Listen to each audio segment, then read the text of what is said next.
Hola, bendiciones, bienvenidos a la clase número 10 de Pentateuco. Vamos a continuar desarrollando el estudio del libro de Números. Vamos a leer un poco acerca del capítulo 5, donde dice acá en su material, en los primeros 4 versículos de este capítulo, del capítulo 5, Números, nos presenta la contaminación por enfermedad y muerte. Dice que tenían que echar fuera del campamento al leproso. Esta medida puede parecer un poco cruel, ¿verdad? Porque pues sí era una persona enferma, pero el problema era el tipo de contagio que esta enfermedad podía tener. Entonces por eso era necesario sacarlos de la ciudad a otro lugar donde ellos pudieran estar mientras eran sanados. Dice que existía el peligro de la contaminación y la transmisión de la enfermedad. Y leemos, dice que el campamento no debía ser contaminado porque Dios moraba en medio del campamento. Dios mandó que ciertas personas fueran excluidas del campamento. Ahora, esta no fue una decisión hecha por algunos que se creían superiores, ni por otros que creían tener algún privilegio espiritual que querían defender, sino que la lepra, ahora en día, ¿verdad? Podemos verlo así, que es como un tipo del pecado. Dice, eso lo vimos en el libro de Levítico, si ustedes recuerdan, ¿verdad? Según las leyes, cualquier erupción que proviniese del interior del cuerpo o un flujo del mismo, habla de la carne. Es decir, de la parte física del ser humano controlada por las pasiones y el pecado y que tienen que ser tratadas a tiempo y apropiadamente. Tenemos que comprender, dice, que si vamos a caminar con Dios, si vamos a gozar de la comunión y el compañerismo con Él, tiene que haber una purificación de nuestras vidas. Dios no va a caminar con nosotros si estamos controlados y contaminados por el pecado. Y yo creo que la lepra, ¿verdad? Es un ejemplo muy claro, ¿verdad? Del pecado, porque el pecado aparentemente no se nota para algunos, ¿verdad? Pero al hablar con la persona, cuando esa persona descubre su pecado, pues automáticamente, pues ya queda marcada, ¿verdad? Ya dice, bueno, pequé, lo hice, etcétera, etcétera, como sea, pudo haberlo dicho, ¿verdad? Se lo dijo a alguien, se lo dijo a alguien más, pero esa persona, su pecado ya es como muy evidente. Entonces ahí es donde la lepra viene a tener como mucha semejanza, ¿verdad? Con el pecado. Si vemos de los versículos 5 al 7, dice así: el Señor habló a Moisés y le dijo, di a los hijos de Israel, el hombre o la mujer que cometa cualquiera de los pecados con que los hombres son infieles contra el Señor, se hace culpable. Aquella persona confesará el pecado que cometió y compensará eternamente el daño. Enteramente el daño. Añadirá sobre ello la quinta parte y lo dará a aquel contra quien pecó. Y esto es un vivo ejemplo, ¿se acuerdan ustedes de Zaqueo, el recaudador de impuestos? Donde él dijo que se iba a pegar a esta forma de enmendar las cosas. Porque dice que en Lucas dijo, he aquí, Señor, la mitad de mis bienes doy a los pobres. Y si en algo he defraudado a alguno, se lo devuelvo cuadruplicado. En realidad, Zaqueo estaba ofreciendo más de lo que la ley mosaica requería. Zaqueo sabía que debía haber una restitución. Por tal motivo, el arrepentimiento es mucho más que el simplemente decir lo siento. La relación entre Dios y el individuo no se normalizará hasta que lo estorbe en las relaciones entre personas sea eliminado. Digamos, si una persona tiene una contienda con otra, bueno, pues tienen que resolver eso antes de venir e irse a orar, ¿verdad? Porque así pues nos lo pide la Biblia, ¿verdad? Y Dios lo deja en su palabra y nos dice que si nosotros vamos a dar una ofrenda, la dejemos a un lado, ¿verdad? Si yo tengo algo contra alguien, ir con esa persona y pedirle perdón para que yo pueda presentar mi ofrenda y pueda ser recibida por Dios. Dice en 2 Corintios 7:10, dice, porque la tristeza, que es según Dios, produce arrepentimiento para salvación, de lo cual no hay que arrepentirse, pero la tristeza del mundo produce muerte.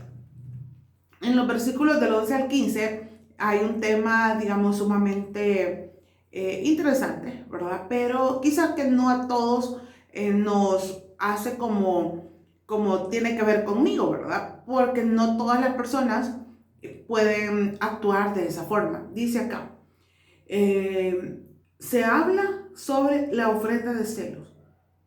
Acá no vamos a entrar en detalles porque está sumamente claro. Dice que en los versículos del 16 al 19, el proceso que debe seguirse para resolver las dudas que pudiese haber en cuanto a la conducta de la esposa y su posible culpabilidad.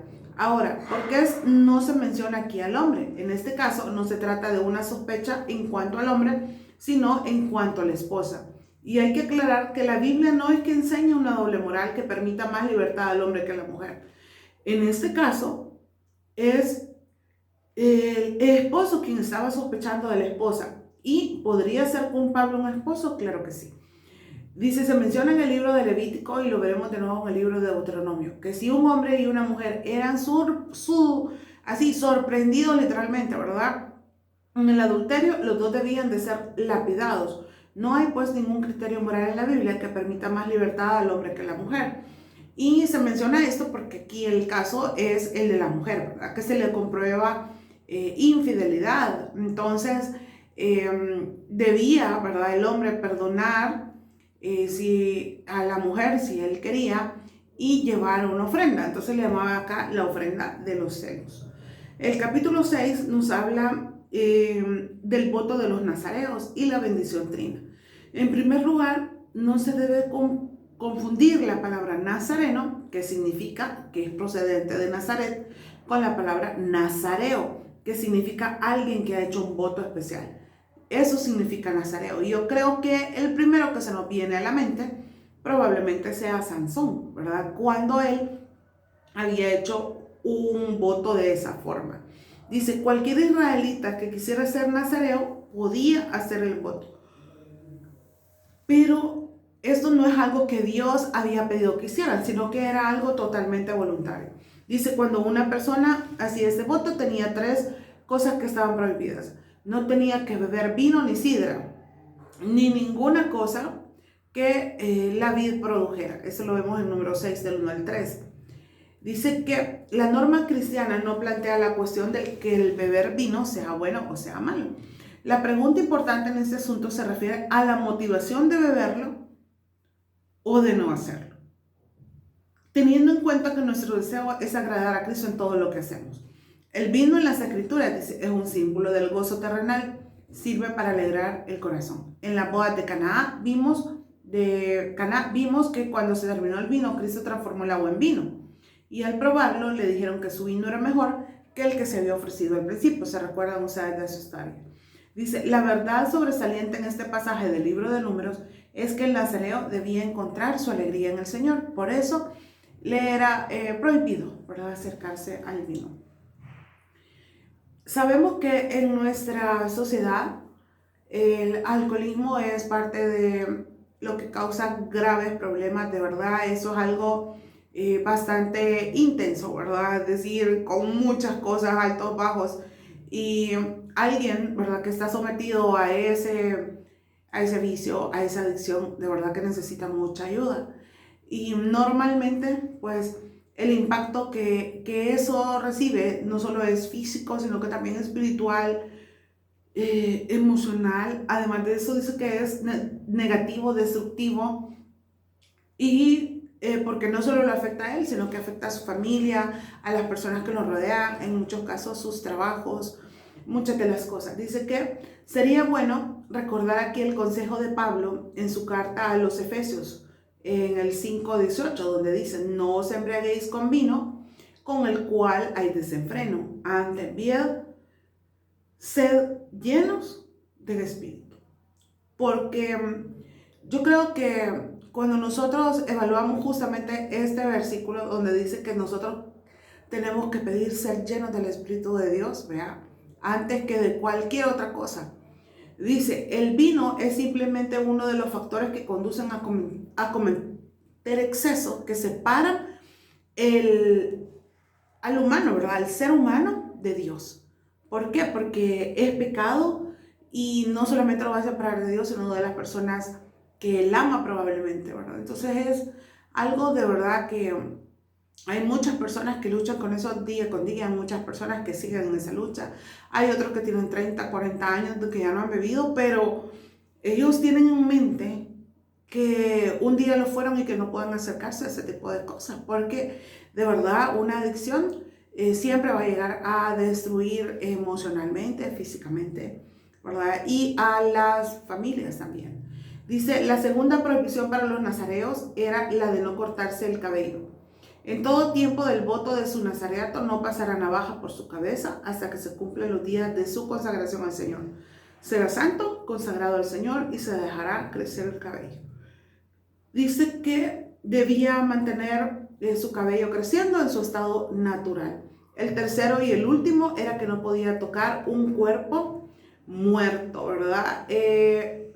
Dice acá que el nazareo pues no debía acercarse a una persona muerta, tenía que vivir separado del mundo. Debía ser lo primero en su vida, Dios. Eso es lo que tenía que hacer, enfocarse en eso. El que decidía hacer ese voto del nazareo era eso, ¿verdad? Que Dios fuera lo primero en su vida. En Lucas 14:33 dice, así pues, cualquiera de vosotros que no renuncie a todo lo que posee, no puede ser mi discípulo. Eso en realidad es un gran voto que hay que hacer, ¿verdad? Y dedicarnos totalmente a Dios. Dice que hizo mención del padre y de la madre aquí Jesús, y de la familia en el versículo 26 del mismo capítulo. En otras palabras, Cristo debe ser el primero.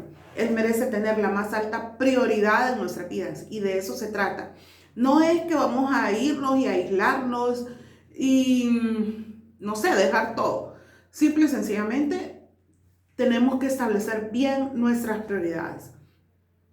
En la bendición sacerdotal, que creo que muchos la conocemos y que amamos esa bendición, porque de verdad le dice Moisés a Aarón y a sus hijos, diles que bendeciréis a los hijos de Israel.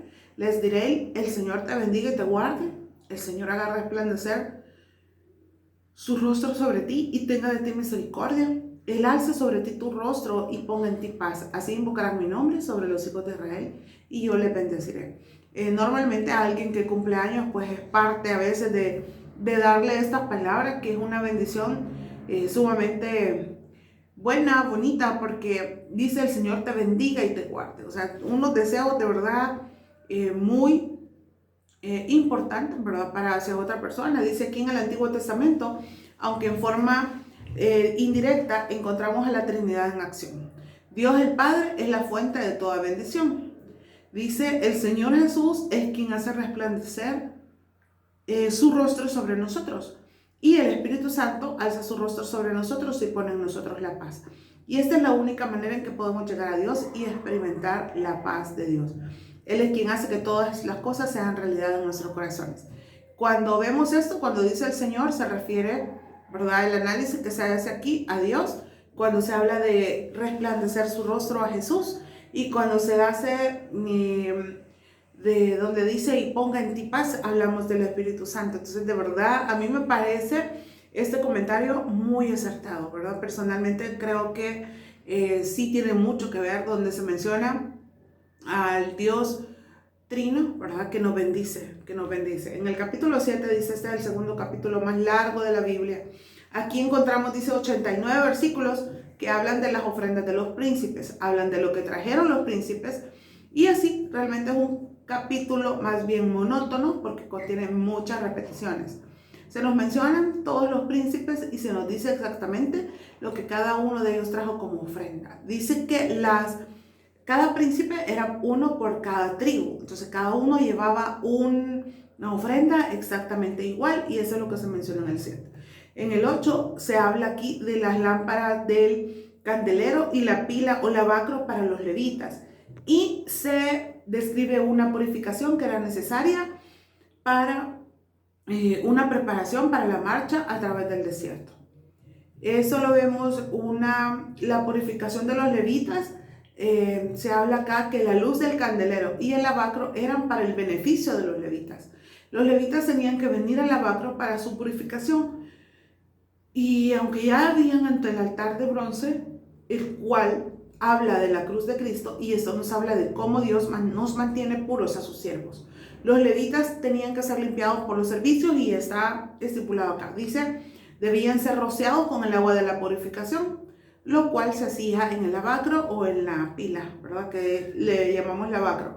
Se afeitaban todo el cuerpo, lavaban sus vestidos para purificarse y ofrecían una ofrenda por el pecado. Entraban en su profesión a los 25 años como aprendices bajo la vigilancia de los mayores y eran admitidos al pleno ejercicio de sus deberes. Así comenzaban ellos, llegando a la culminación de sus labores a los 50 años, donde ya se les ponía actividades como más adecuadas para esa edad, es decir, más fáciles. Luego tenemos la Pascua, que fue la primera celebración de esta fiesta desde el Éxodo y posiblemente la única en el desierto, pues Israel no observaba la circuncisión, requisito para celebrarla. Las exigencias de Dios no son arbitrarias ni irrazonables, son más bien para el creyente. Dice, los hijos de Israel tenían que celebrar la Pascua mientras estaban en el desierto, y así lo hicieron, el segundo año después de su salida de Egipto. Pero dice que en medio de eso, porque este era como un requisito sumamente importante que ellos lo pudieran hacer, porque esta les hacía recordar lo que ellos habían vivido en Egipto, todo lo que pasaron, toda la esclavitud que ellos vivieron, cómo Dios al final los guardó, los rescató y permitió que ellos pudieran irse.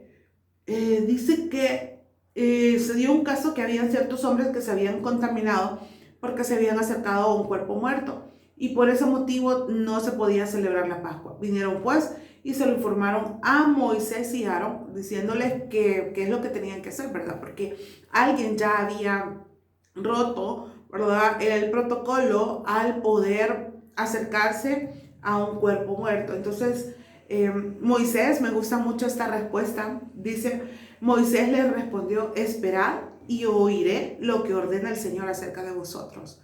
De verdad que podemos decir que Moisés era alguien que estaba tan cerca de Dios, pero era porque hacía este tipo de cosas. Dice que oiré lo que ordena el Señor acerca de vosotros. O sea, siempre él estaba súper atento a escuchar la voz de Dios, lo que él tenía para el pueblo. O sea, en algún momento Moisés pues siempre es un ser humano y se pudo equivocar como todos nosotros, pero en la medida de lo posible él trataba de hacer lo que Dios decía que hiciera. En el capítulo 10 dice que se habla acerca de unas trompetas y habían unos propósitos con esas trompetas. Eran unas trompetas de plata. El primero era convocar a la congregación para la reunión delante del tabernáculo. 2, reunir a los príncipes de las tribus ante Moisés, indicar a las tribus al este del campamento al momento de la marcha, preparar a Israel para la guerra, recordar a Jehová la necesidad de su pueblo y obtener ayuda divina. Esos propósitos eran sumamente importantes que los pudiera entender el pueblo de Israel, ¿verdad? Porque todo lo que hacían, todo oficio que tenían que hacer, ¿verdad? Toda situación que ellos hacían, toda ceremonia, siempre había un propósito y ellos lo único que tenían que hacer es ser obedientes y cumplir con lo que Dios ya había establecido. Dice que los sacerdotes tocaban las trompetas indicando que todo el campamento estaba bajo la orden de Dios. Si nos vamos a Números 10 del 11 al 36, dice, Moisés invitó a su cuñado para que fuera el guía de Israel, debido a que conocía el desierto y podía orientarles en algunos lugares donde ellos podían acampar. El término te haremos bien y nos serás en lugar de ojos son expresiones que indicaban primero la bendición de Dios sobre Jobab y luego el hecho de poder utilizar el conocimiento que tenía de los lugares, manantiales y lugares donde estacionar, ¿verdad? Él fue una ayuda, un apoyo, ¿verdad?, para Moisés mientras estaban en ese proceso. El 11 nos dice el descontento del pueblo y el desánimo de Moisés. Como le digo, o sea, de algún momento, o sea, Moisés podía ser alguien tan obediente a Dios, alguien que seguía mucho las reglas, pero al mismo tiempo, pues, el pueblo, creo yo, vea, que lo presionaba y lo desanimaba, la verdad, o sea, pero Moisés era un ser humano también y podía cansarse, pues, o sea, podía no sé, desesperarse en algún momento. Dice acá, las quejas en el desierto empezaron a surgir por las incomodidades y las privaciones que había en el desierto, cosas que no tenían en Egipto, pero tenían sus ventajas y sus desventajas. Dice, la gente extranjera que logró escapar de Egipto y que se agregó en la salida del pueblo de Israel, ellos anhelaban las cosas de Egipto, fomentando entre muchos el descontento. El total de murmuraciones mencionadas en números 8 son 8, en contraste con números 14, 22, aunque otros las tratan de explicar de otra manera. Quienes habían tratado, ¿verdad?, de estar inconformes e influir, más bien dicho, ellos habían tratado de influir en el pueblo porque estaban inconformes, eran más que todos los que habían vivido toda su vida en Egipto.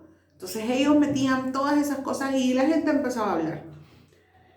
Se menciona en números que son 8, pero también se menciona que son 10 los momentos en los que estamos hablando, los momentos de Éxodo y números en los que Israel murmuró. Fue a la falta de fe al cruzar el Mar Rojo, al quejarse por el agua de Mara, al quejarse en el desierto de Sin, al recolectar más de la cuota diaria de maná, porque si ustedes se recuerdan, si recolectaban más de lo necesario, se engusanaba.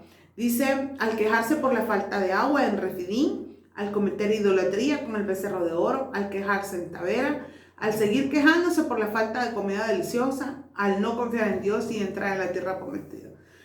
De verdad, no sé si ustedes podrían pensar en algún momento en alguien que se queja cada momento. De verdad que es quejoso que alguien se esté quejando. ¿Por qué decimos eso? Porque alguien que se queja de algo, bueno, en mi caso, por ejemplo, si pudiera ser mi hermano o mi hermana que se está quejando de algo, yo en algún momento le digo, ¿y por qué lo haces entonces? Si no quieres hacerlo, no lo hagas. Eso es lo que yo haría, ¿verdad? Humanamente hablando, ¿verdad? Pero vemos 10 momentos en los cuales el pueblo se quejó y Dios siempre le ayudó, siempre estuvo ahí, siempre le solucionó, porque en todas esas 10 cosas que acabamos de leer, Dios estaba ahí y lo sacaba adelante. O sea, Dios, a pesar de que era un pueblo quejumbroso, siempre estaba ahí escuchándolo. O sea, por eso Dios a nosotros nos escucha, nos oye y de verdad, en su tiempo y momento perfecto, va a hacer lo que tiene que hacer en nuestra vida. Dice, Moisés sintió el cansancio de tener que soportar a la gente. Ahora, ¿se está quejando Moisés? Sí. Moisés no era en modo alguno un hombre perfecto. Era un simple ser humano usado poderosamente por Dios.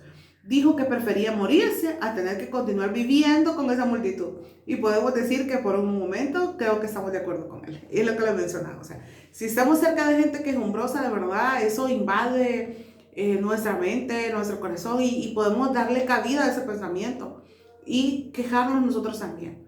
Dice, el pueblo era muy difícil de soportar. Dios solucionó la carga pesada de Moisés impartiendo su espíritu a los 70 ancianos con el fin de aliviar a Moisés. La presencia fue tan fuerte que aún Eldad y Medad estaban fuera del campamento y aún así ellos profetizaron. Dios siempre le ayudó a Moisés, de verdad, porque Moisés era un hombre manso, humilde, pero que también se cansaba. Entonces tenía que haber una forma de poder ayudarle. Dice luego de eso, Dios provee las codornices en el 11. Entonces el Señor envió un viento que trajo codornices del mar y las dejó sobre el campamento. Un día de camino del otro lado, alrededor del campamento y casi 2 metros de altura sobre la superficie de la tierra. El Señor realmente les daba codornices para comer, porque ellos se habían cansado del maná. Era difícil incluso imaginar la abundancia de la provisión en esta ocasión. Dice, los israelitas comieron algunas codornices crudas y eso quizás pudo causarles la muerte a ellos. Y luego vamos al capítulo 12, donde dice que hubo una murmuración más de María y Aarón.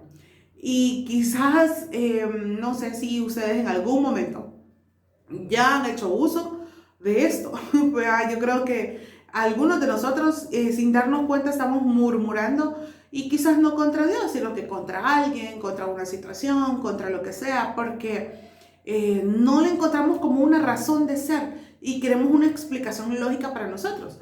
Dice, María y Aarón hablaron contra Moisés a causa de la mujer cusita que había tomado, porque él había tomado una mujer cusita, se lo vemos en el 12:1.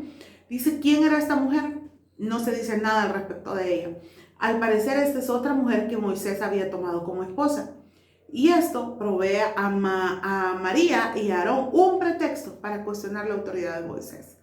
De verdad que, mire, esto Dios nos pone siempre dentro de la iglesia personas que están dirigiéndonos, conduciéndonos, y muchas veces nosotros cuestionamos, ¿verdad?, sus lineamientos, sus razones, su forma de actuar. Pero creo que Dios, ¿verdad?, se encargará directamente de esas personas, porque si nos están conduciendo a nosotros por donde no debemos de ir, pues Dios se los va a demandar a ellos, porque nosotros estamos a cargo de esas personas. Pero Moisés y Aarón estaban cuestionando. Yo creo que nosotros también a veces, en alguna ocasión, como le digo, tal vez no sea en la iglesia, tal vez sea en el trabajo, en el lugar donde nosotros nos podamos mover, siempre cuestionamos y murmuramos.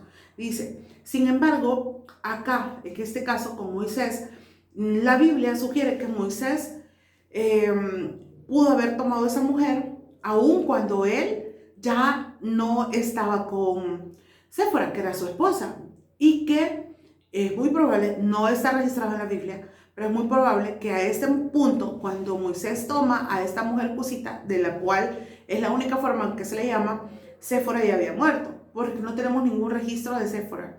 En la parte de, y murió Séfora y se le enterró en tal parte, no hay.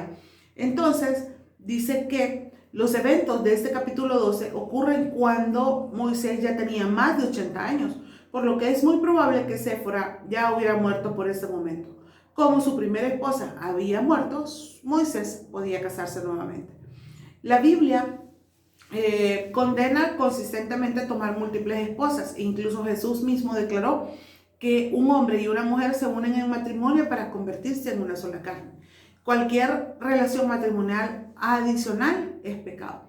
Sin embargo, en número 12 leemos que Dios sale en defensa de Moisés, lo que sugiere fuertemente que Moisés no había hecho nada malo ante los ojos de Dios al casarse con la mujer cusita. O sea, había hecho todo bien. Entonces, ese detalle de salir Dios y defender a Moisés es súper espectacular, porque estaba defendiendo el liderazgo que Moisés tenía ante sus dos hermanos. Dice, esos detalles apoyan la conclusión de que Moisés se casó después de la muerte de Séfora. ¿Por qué? Porque Dios estaba de acuerdo con ese punto, ¿verdad? Al momento de defenderlo, estaba Dios diciendo, estoy de acuerdo con lo que Moisés ha hecho. Dice, aunque su muerte no está registrada en las Escrituras. La defensa de Dios fue manifiesta indicándoles a María y Aarón que Moisés era superior a todos los profetas. El castigo fue herir a María con lepra y expulsada del campamento durante 7 días. Hubo una consecuencia por lo que ella hizo. Era su hermano, ¿verdad? Era su hermano, y aún así, pues ella lo cuestionó. Y quizás no se sabe, pues más adelante vea ahí que si fue protagonismo el que quería María, lo que sea, pero cuando un siervo de Dios es puesto por Dios, es respaldado por Dios y Dios lo defiende. Así que busquemos, confiemos en Dios para que Él pueda respaldarnos siempre. Bendiciones.